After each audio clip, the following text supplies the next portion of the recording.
Good morning students. Today is 16th May and this is maths lecture for class 12 students. This is lecture number 34 and in this lecture we will conclude discussion on questions of miscellaneous exercise, relations and functions. See, your question is here: define a binary operation on the set having entries 0, 1, 2, 3, 4, 5 as a asterisk b equals to a plus b for a plus b less than 6 and a plus b minus 6 for a plus b greater than equals to 6. Show that 0 is the identity for this operation and each element a not equals to 0 of the set is invertible with 6 minus a being the inverse of a. Okay, so for this operation at first we will construct this composition table with entry 0, 1, 2. तो ये table हम लोग यहाँ पर 3, 4 and 5 और इधर भी आप बना लें 0, 1, 2, 3,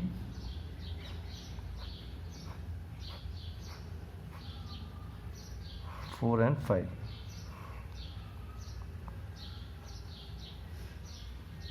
और यहाँ पर ये बाइनरी ऑपरेटर। फिर ये क्या कहता है कि a operation b is a plus B for a plus B less than 6। तो अगर a प्लस बी की वैल्यू 6 से लेस है तो आउटपुट a प्लस बी आएगा, और अगर a प्लस बी की वैल्यू ग्रेटर देन 6 है या इक्वल टू 6 भी है तो हमें output a plus B minus 6 लेना है। चलो बनाएं। तो 0 एस्ट्रिक 0, यहाँ पर 0 एस्ट्रिक 0 का मतलब क्या हुआ? 0 प्लस 0, 0 प्लस 0 कितना होता है? 0, ठीक है ना। a plus B less than 6 है तो a प्लस बी रखना है। तो 0 प्लस 0 इज 0, 0 प्लस 1 इज 1। इसको हम लोग तब तक ऐड करके सेम वैल्यू लिखते रहेंगे जब तक कि आउटपुट 6 या 6 से कम रहे। तो 0 plus 2, 2, 0 plus 3, 3, 0 plus 4, 4 and 0 plus 5 is 5। Okay, फिर यहाँ देखो, तो ऐसे ऑपरेशन जाता है 1 plus 0, 1 plus 1, 1 plus 2, 1 plus 3, 1 plus 4, 1 plus 5। जैसे आप 1 प्लस 5 करोगे तो 1 प्लस 5 6 आ जाएगा। तो ये आउटपुट a प्लस बी हमें तभी तक लेना है जब a plus B less than 6 हो। जब a प्लस बी 6 या 6 से ग्रेटर हो जाए तो आप सेकेंड आउटपुट लेंगे a प्लस बी माइनस 6। तो a प्लस बी से 6 माइनस कर देना है। तो हमने लिया 1 प्लस 5, 6 है तो 6 माइनस 6 कर दो, 0 आ गया, ठीक है। फिर आप इसको बनाए 2 plus 0, 2, 2 plus 1, 3, 2 plus 2, 4, 2 plus 3, 5, 2 plus 4, 6 आ रहा है तो माइनस 6 कर दिया 0, 2 प्लस 5 7 आ रहा है तो माइनस 6 कर दो 1। समझ गए? 3 प्लस 0 3। इस तरह से कॉम्पोजिशन टेबल पहले हम बना लें। 3 प्लस 1 4, 3 प्लस 2, देखो ये 3 है और यहाँ पर 2, ऐसे जाना है। 3 प्लस 2 5, फिर 3 प्लस 3 6 हुआ तो माइनस 6 कर दो 0, फिर 3 प्लस 4 7 माइनस 6 कर दो, 3 प्लस 5 8 माइनस 6 कर दो। सिमिलरली आप इसे बना लें 4 प्लस 0 4, 4 प्लस 1 5, 4 प्लस 2 6 है, माइनस 6 कर दो, 0 आ जाएगा, क्योंकि 6 या 6 से ग्रेटर पर हमें a प्लस बी में 6 माइनस करना है। तो 4 प्लस 3 7, फिर ये 6 से ग्रेटर है तो माइनस 6 कर दो, 7 माइनस 6 1, 4 प्लस 4 8 माइनस 6 2, 4 प्लस 5 9, ठीक है, माइनस 6 3। सिमिलरली 5 के लिए 5 एस्ट्रिक 0 5, 5 एस्ट्रिक 1 6 आ रहा है तो 0 कर दो, आगे ये 1 2 3 4 ऐसे आ जाएगा। तो ये हमारा ऑपरेशन टेबल बन गया है। Now we have to show that 0 is the identity for this operation. Identity element के लिए हमें क्या पता होता है? फॉर आइडेंटिटी एलिमेंट क्या होना चाहिए? तो तुम्हें a asterisk e equals to a equals to e asterisk a होना चाहिए, ठीक है। तो तुम यहाँ पर तुम्हें शो करना है कि 0 इज़ द आइडेंटिटी एलिमेंट। मतलब e की पोजीशन पर अगर हम यहाँ पर 0 रखें तो क्या होता है? तो देखो 0 एस्ट्रिक 0, सेकेंड एंट्री अगर 0 है तो आउटपुट क्या आ रहा है? हमारा 0 आ रहा है। तो here 0 asterisk 0 is equals to 0 आ रहा है। सिर्फ हमें ये देखना है कि सेकेंड एंट्री 0 हो तो क्या आउटपुट ए आ रहा है, सेकेंड एंट्री 0 रखना है। तो 1 एस्ट्रिक 0, 2 एस्ट्रिक 0, 3 एस्ट्रिक 0, 4 एस्ट्रिक 0 और 5 एस्ट्रिक 0 पर रख के आप चेक कर लो। तो 1 एस्ट्रिक 0 कितना आ रहा है, कितना आ जाना चाहिए, 1 आ जाना चाहिए, ठीक है।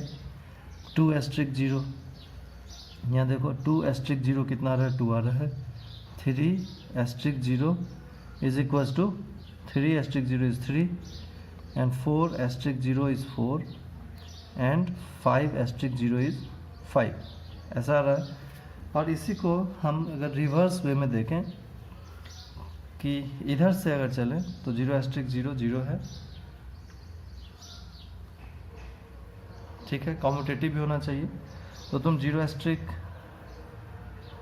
1 देखो क्या आ रहा है। अब इसको कॉम्यूटेटिव होने के लिए रिवर्स करते हैं तो 0 एस्ट्रिक 1, तो यहाँ से देखो ऐसे ऑपरेशन तो ऐसे ही जाना है। 0 एस्ट्रिक 1 ये कितना रहा है 1, तो यहाँ देखो 1 लिखा हुआ है। फिर इसको कॉम्यूटेटिव करना है 0 एस्ट्रिक 2, तो 0 एस्ट्रिक 2 कितना रहा आउटपुट 2 आ रहा है, देखो 2 लिखा हुआ है। 0 एस्ट्रिक 3 पर देखो 0 एस्ट्रिक 3 आ रहा है, 3 लिखा हुआ है। 0 एस्ट्रिक 4, तो 0 एस्ट्रिक 4 इक्वल टू 4, एक बात ध्यान रखेंगे जाना हमें ऐसे ही है, ठीक है।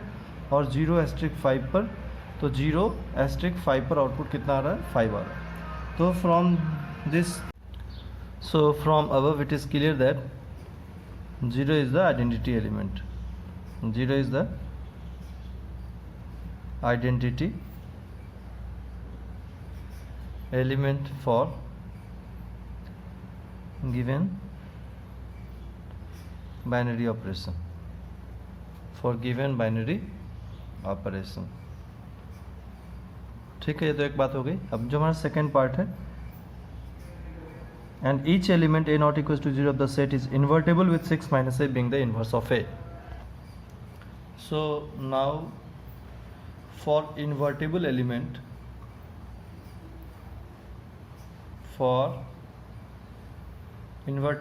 हम लोग क्या जानते हैं इन्वर्टिबल एलिमेंट के लिए कि a asterisk b equals to e आ जाना चाहिए, equals to b asterisk a, then b is the invertible element, implies b is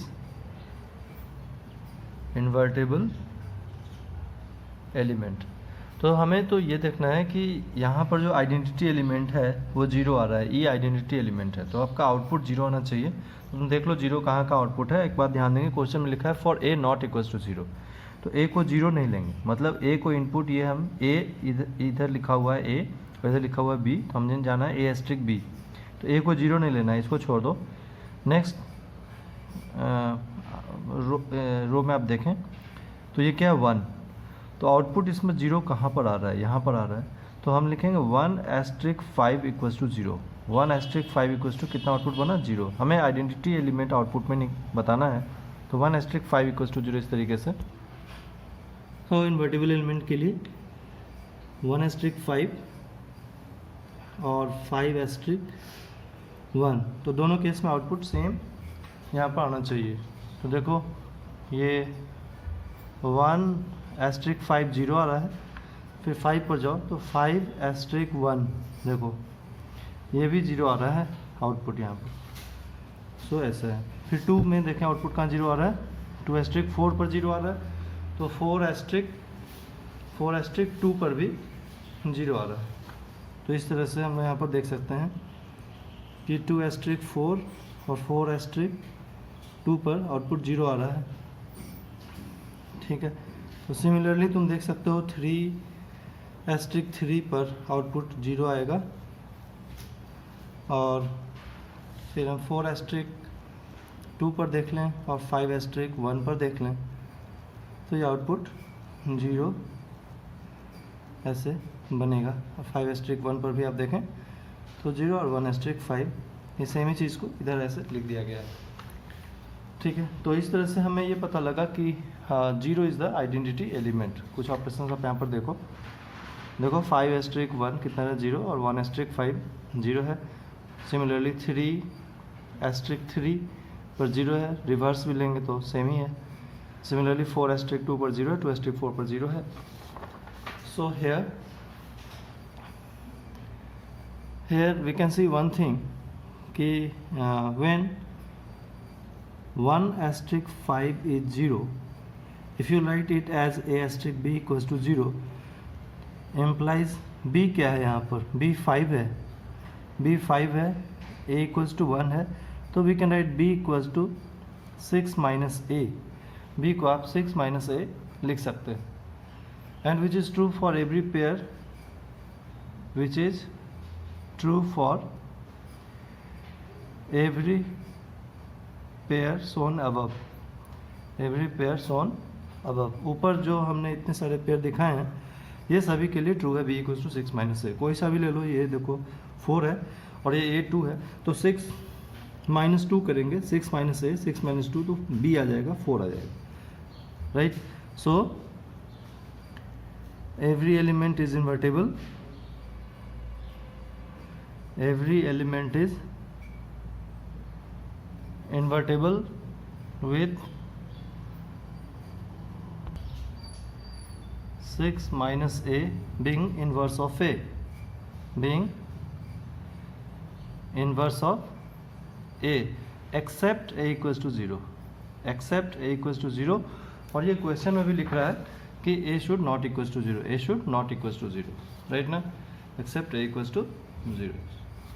So this is our answer for this part, question number 14. चलो एक दो question और देखें. ये देखो, ये question number 16. a is given here, the number of relations containing 1, 2 and 1, 3 which are reflexive and symmetric but not transitive. तो हमें नंबर ऑफ रिलेशंस फाइंड करना है जिनमें ये दोनों एंट्रीज हो और वो रिफ्लेक्सिव सिमेट्रिक तो हो बट ट्रांजिटिव नहीं हो, ऑन सेट है. तो देखो, सबसे पहले अगर हम लोग कोई रिलेशन बनाते हैं और इस सेट पर रिफ्लेक्सिव होना चाहिए तो उसके अंदर 1, 1, 2, 2 और 3, 3 एंट्री तो होनी ही चाहिए रिफ्लेक्सिव होने के लिए. तो बोलता है तुम्हें कि कंटेनिंग दीज 2 एंट्रीज. तो अगर आप 1, 2 को लोगे और रिलेशन को सिमेट्रिक रखना है तो उसमें इसका रिवर्स a, b है, तो b, a को रखना ही पड़ेगा. आप 1, 3 को लेते हो तो उसका रिवर्स 3, 1 हमें रखना ही पड़ेगा. अब ऐसे कितने रिलेशन बन सकते हैं जो रिफ्लेक्सिव हो, सिमेट्रिक हो बट नॉट ट्रांजिटिव. यहाँ पर एक बात इम्पोर्टेंट है, सेट ए के अंदर एंट्रीज है 1, 2, 3, 3 एंट्रीज हैं, तो ए क्रॉस ए पर कितने एंट्री बनेंगी, 9 बन जाएंगी. 3 × 3 9. तुम्हारे पास entry 1, 2, 3, 4, 5, 6, 7 entry we have here. तो सिर्फ 2 एंट्री यहाँ पर ऐसी है जो इंक्लूड नहीं हुई है. वो कौन कौन है, 2, 3 है और 3, 2 है. ये दोनों एंट्री अभी यहाँ पर इंक्लूड नहीं हुआ है. तो सबसे पहले अगर हम इतना पर ही क्लोज कर लें और अब देखें तो इक्वल एंट्रीज पर तो तुम्हें नहीं ढूंढना है, अनइक्वल एंट्रीज पर देखो. 1, 2, 2, 1 है, सिमेट्रिक है. रिफ्लेक्सिव तो है ही पहले ही 1, 2, 3 पर 1, 1, 2, 2, 3, 3. सिमेट्रिक के लिए 1, 2 है, 2, 1 है सिमेट्रिक, 1, 3, 3, 1 सिमेट्रिक, और कोई पेयर नहीं है. अगर आप यहाँ ध्यान से देखें तो 2, 1 और 1, 3 है, इसकी सेकेंड इसकी फर्स्ट इक्वल है बट 2, 3 रिलेशन में नहीं है. Here 2, 3 not belongs to R, so R is not transitive, R is not transitive. R transitive नहीं है बट रिफ्लेक्सिव सिमेट्रिक है, बट रिफ्लेक्सिव एंड सिमेट्रिक तो है. रिफ्लेक्सिव सिमेट्रिक है बट ट्रांजिटिव नहीं है. तो एक रिलेशन तो ये बना. दूसरा, अगर आप बनाना चाहोगे न्यू एंट्रीज आप इंसर्ट करोगे जैसे ही 2, 3, तो चूंकि हमें सिमेट्रिक बनाए रखना है तो हमें 3, 2 भी लेना पड़ेगा. तो अगर हमने 2, 3 को रखा और 3, 2 को रखना पड़ेगा सिमेट्रिक बनाने के लिए, तो ओवरऑल पूरा का पूरा सेट ही कंसिडर हो गया.